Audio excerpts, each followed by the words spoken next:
தமிழ்நாட்டினுடைய ஆயிரம் ஆண்டுகளாக பாதுகாத்து வளர்க்கப்பட்ட இசைக்கலையை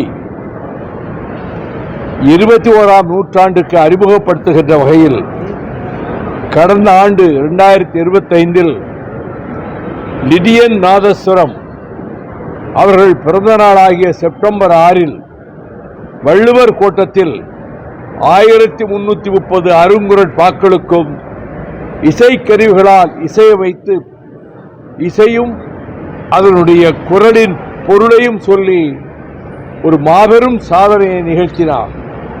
அந்த நிகழ்ச்சிக்கு என்னை அழைத்திருந்தார். நான் அதை அவருடைய நிகழ்ச்சியை அறிமுகம் செய்து வைத்தேன். அதன் பிறகு அவரது தந்தையார் அவரும் லிடிய நாதஸ்வரமும் அமிர்தவர்ஷினியும் லண்டனில் முன்பு இளையராஜா அவர்கள் சென்று சிம்பனி அமைத்ததைப் போல லண்டன் ஆர்கெஸ்ட்ரா 92 இசை கலைஞர்களுடைய கருவிகளை கொண்டு நேற்று முன்தினம் இசை அமைக்கப் போகிறோம் என்று என்னிடம் வந்து சொன்னார்கள்.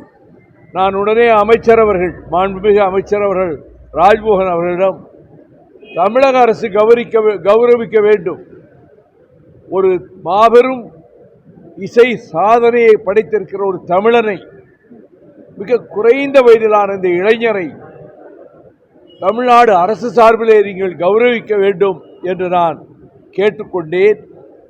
அந்த கணத்திலேயே மாண்புமிகு அமைச்சர் ராஜ்மோகன் அவர்கள் நாங்களே விமான நிலையத்துக்கு வருகிறோம் என்று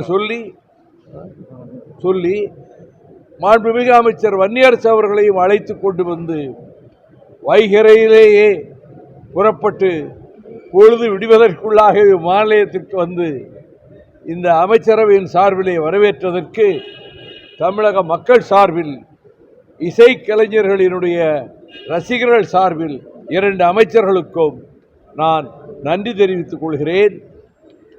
லிடியன் நாதஸ்வரம், அமிர்தவர்ஷினி இன்னும் எண்ணற்ற சாதனைகளை இந்த இசை உலகிலே படைத்து அவர்கள் சிகரங்களின் உயர்த்தத்துக்கு செல்வார்கள் என்பது மிக குறைந்த வயதிலேயே அவர்கள் இதை சாதித்திருப்பதிலிருந்து தெரிய வருகிறது.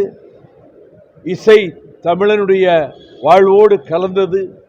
தமிழ் இசைதான் உலகிலே உள்ள அனைத்து இசைகளுக்கும் முதன்மையானது, கர்நாடக இசைக்கும் முதன்மையானது.